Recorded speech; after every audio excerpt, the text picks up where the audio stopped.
أهلا بيكم في قناة خارج الإطار. طب بصراحة كده، آخر مرة حسيت فيها إنك تمام بجد كانت إمتى؟ إمتى الدنيا كلها سكتت حواليك وسمعت صوتك اللي من جواك بس؟ إحنا عايشين في سباق جري جنوني، وكأننا بنجري ورا حاجة مش عارفين إيه هي. وفي عز الزحمة دي روحنا بتفضل تدور على مكان آمن، بتدور على الانسجام اللي ضاع منها. في رحلتنا لسويسرا احنا مش بس رايحين نشوف جبال وتلج، احنا رايحين نفهم ازاي الشعب قدر يخلي حياته مبنية على قواعد تخلي السلام الداخلي هو الأساس، مش الفلوس هي السلام. تفتكر ممكن نغير نظام حياتنا؟ تفتكر ممكن نلاقي سويسرا اللي جوانا؟ يلا بينا نبدأ الرحلة ونشوف ايه أسرار البلد دي.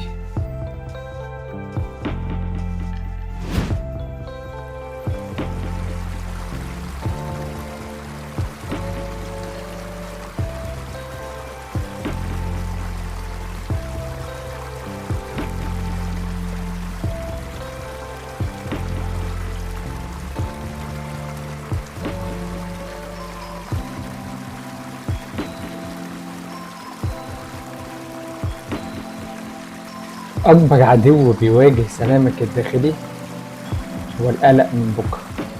القلق اللي بيجيلك لما بتخاف من القطر يتأخر، وطبعا الشغل عمره ما بيخلص، أو يا ترى هعرف أعملها؟ بس السويسريين كسبوا الحرب دي. السر مش في إن كل حاجة عندهم كاملة، السر في إن عندهم النظام اللي بيطلع أجازة دايما لمخك. لما تكون الحياة واضحة ومنظمة، مخك مش مضطر يضيع طاقته الغالية في قلق ملهوش أي لازمة. الدرس لينا إحنا، ما تستناش العالم كله يتنظم علشان ترتاح أبدا. ابدأ بنفسك، نظم محيطك الصغير، رتب وقتك، رتب مكانك. التنظيم البسيط ده هو بمثابة إعلان استسلام للضغط العصبي. ده بيحرك طاقتك عشان تركز في اللي بيبني حياتك بجد. السلام ما بيتولدش من فوضى، هو بيتولد من الوضوح في حياتك.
كم مرة حسيت إنك غريب عن المكان اللي إنت فيه؟ في سويسرا الناس لقوا انتماء عميق في الطبيعة اللي حواليهم.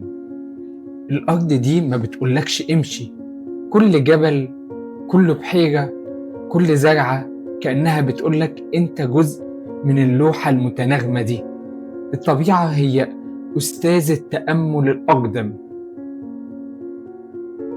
تفتكروا ليه بنحس بالهدوء لما بنشوف منظر طبيعي واسع؟ عارفين ليه؟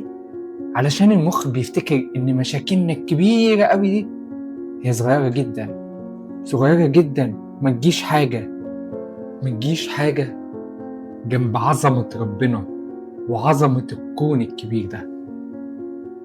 يلا بينا نعمل زيهم، مش لازم تكون في جبال القلب، بس ممكن تروح أقرب حتة فيها طبيعة، أو حتى بحر، أو حتى نيل، تقعد تتفرج على جمال الطبيعة. أو أقولك أنت ممكن تقعد تتفرج على فيديو زي ده بتركيز كامل. اسمع صوت الهواء، شوف الألوان، الهدوء البصري والسمعي بيخليك تشعر بالسلام. لما ترتبط بالطبيعة عمرك ما هتحس إنك وحيد تاني.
أقول لكم على حاجة،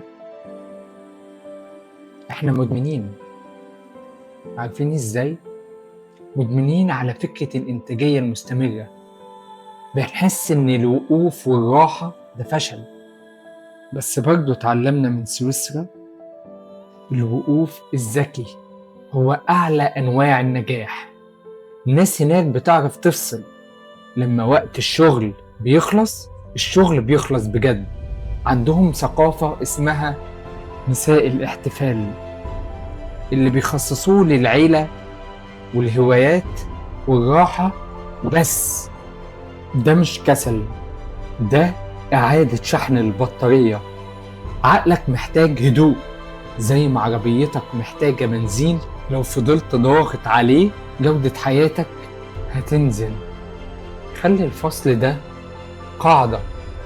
خصص وقت يومي ولو نص ساعة ما تبصش فيها على موبايلك، ما تسمعش فيها أخبار. حاول تفصل شوية، حاول تفصل شوية عشان تنتج أحسن. اتأكد إن حياتك دايما تستحق، إن الحياة بتتعاش مرة واحدة. اوعى تفتكر إن الحياة فلوس وبس، لأ، الحياة فيها حاجات تانية كتير. انت لسه ما شفتش حاجة، انت لسه ما عشتش حاجة. الحياة تستحق. حاول تخلي فيه وقت للتأمل.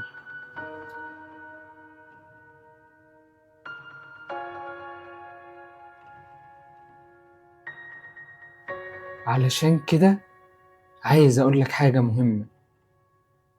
ما تخليش حياتك كلها سباق، خليها رحلة تستاهل إنك تعيشها بوعي.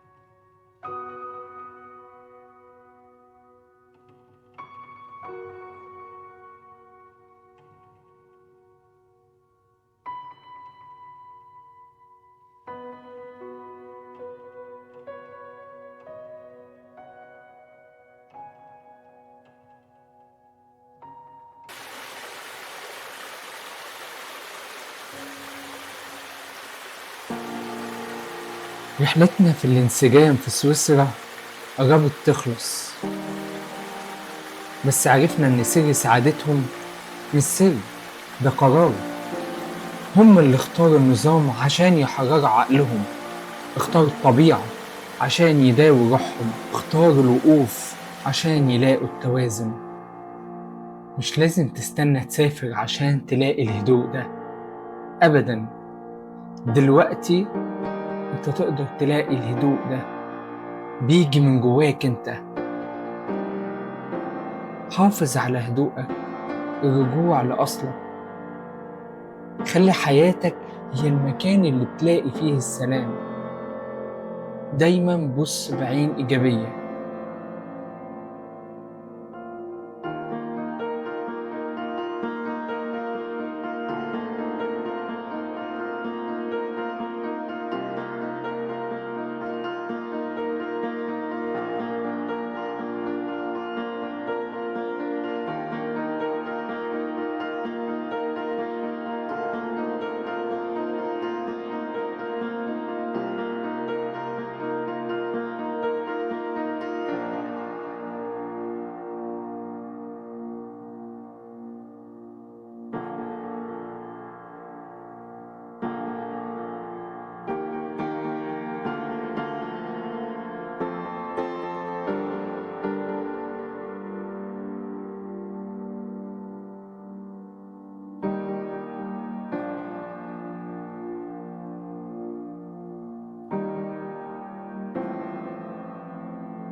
وبما إننا بنتكلم على سويسرا بتتميز بالعديد من الجوانب الفريدة اللي تجعلها واحدة من أبرز دول العالم. أول حاجة الاستقرار والحياد السياسي، الحياد الدائم.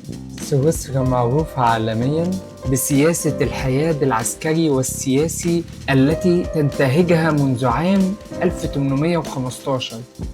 هذا الحياد يمنحها استقرارا سياسيا استثنائيا.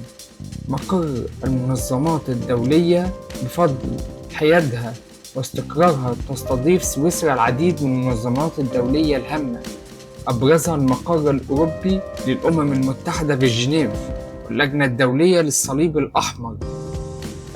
الطبيعة والجمال الخلاب. جبال الألب السويسرية هي من المعالم المهمة جدا هناك في سويسرا، وبتوفر مناظر طبيعية ساحرة وفرصا لا مثيل لها للتزلج والتسلق والمشي لمسافات طويلة، مع قمم شهيرة جدا. أعلى محطة قطار في أوروبا، البحيرات الصافية تضم آلاف البحيرات العذبة والنقية، مثل طبعا بحيرة جنيف وبحيرة زيورخ، والاستمتاع بالمناظر الطبيعية. القرى الريفية الساحرة تشتهر بالقرى الجبلية والريفية الهادئة التي تحافظ على طابعها التقليدي الجذاب. النظام الاقتصادي والمالي. القوة الاقتصادية تعد من أغنى دول العالم وتتمتع بأعلى مستويات المعيشة وأقل معدلات بطالة. القطاع المصرفي تشتهر عالميا بأنها مركز مالي ومصرفي رئيسي، وتعرف بالصرامة والسرية في تعاملاتها المصرفية. الابتكار والصناعات الدقيقة، رائدة في الصناعات الدقيقة والمنتجات عالية الجودة، وأشهرها الساعات الفاخرة، وموطن لأشهر ماركات صناعة الساعات العالمية مثل رولكس وأوميجا. وأيضا تشتهر بجودة الشوكولاتة الفاخرة جدا والأجبان. أيضا موطن لأصناف شهيرة عالميا من الجبن.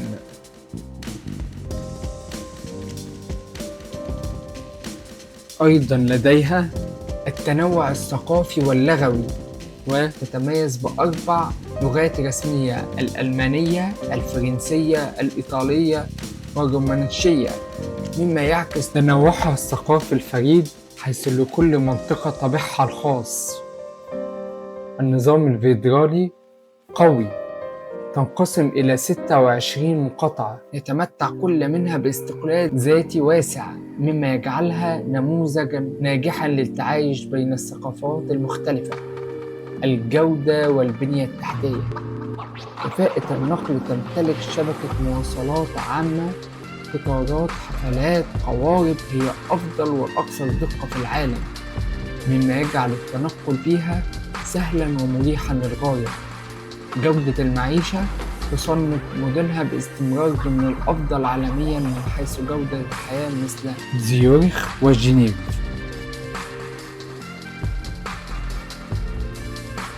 شكرا لوقتك معايا، واشوفك في رحلة تانية خارج الإطار.